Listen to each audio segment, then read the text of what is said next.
After Linda Carson was found alive, she returned to Oakwood, but things weren't the same. Her husband, Greg, had always been controlling, but now his possessiveness had turned into something worse: rage. He couldn't forgive her. He wouldn't believe her. "You ran off with him," he would say, his voice dripping with contempt. "You embarrassed me. You abandoned your family." Linda tried to reason with him, but Greg had already made up his mind. He didn't see her as a victim. He saw her as a traitor. She knew she had to leave. Linda began making plans. She reached out to Sarah, her best friend, and confided that she was going to file for divorce. But Greg found out. One night, as she was texting a lawyer, he snatched her phone from her hands. His face twisted with fury. "You think you can just walk away?" he snarled. "After everything you've done?" Linda's heart pounded. She had seen Greg angry before, but this was different. It wasn't just anger. It was dangerous. Greg started using the kids against her. "If you leave me, I'll make sure you never see Emma and Jake again," he threatened. Linda was trapped. She knew the legal system often favored fathers, especially when the mother had disappeared for days. Greg played the victim to everyone. Friends, neighbors, even the police believed his story. "My wife ran off with another man, and now she's trying to ruin our family." Linda felt like she was suffocating. No one believed her. And worse, Greg was watching her every move. Greg didn't just want to control Linda, he wanted to humiliate her. He started forcing himself on her at night. She would lie awake, dreading the moment he would come into their room. "You're my wife," he would whisper, his breath hot against her skin. "You owe me."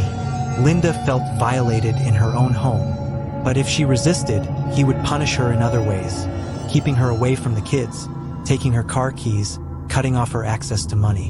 She had to get out, but how? Linda started secretly meeting with a domestic violence advocate. She made a plan. On Friday, while Greg was at work, she would take the kids, drive to a shelter, and file for a restraining order. But Greg was one step ahead. That Thursday night, he followed her. He saw her talking to the advocate. When she got home, he was waiting. Greg didn't say anything at first. He cooked dinner, played with the kids, acted like everything was normal. But once the children were asleep, his mask slipped. "You really thought you could leave me?" he whispered. Linda's blood ran cold. She turned to run, but he grabbed her by the wrist. "You humiliated me once," he said, his grip tightening. "I won't let you do it again." That was the last time anyone saw Linda Carson alive. The next morning, Greg called the police. His voice was frantic. "My wife is gone," he cried. "She left in the middle of the night." The police weren't suspicious.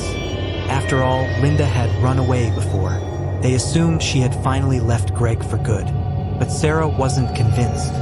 Sarah went to the police demanding an investigation. Linda was terrified of Greg, she insisted.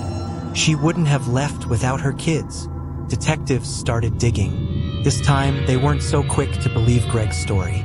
And then, a major breakthrough. Surveillance footage from a neighbor's security camera showed Greg carrying something heavy to his truck in the middle of the night. Something wrapped in a bedsheet.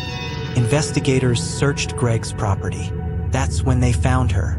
Linda's body was buried in a shallow grave in the woods behind their house. She had been strangled. Greg was arrested on the spot. At trial, Greg played the victim. "She was leaving me," he sobbed. "I just snapped." But the jury saw through his lies. He was convicted of first-degree murder and sentenced to life in prison. Linda Carson had tried to escape. She had tried to fight back. But in the end, the person she had feared the most wasn't the man who took her that Sunday. It was the man she had come home to.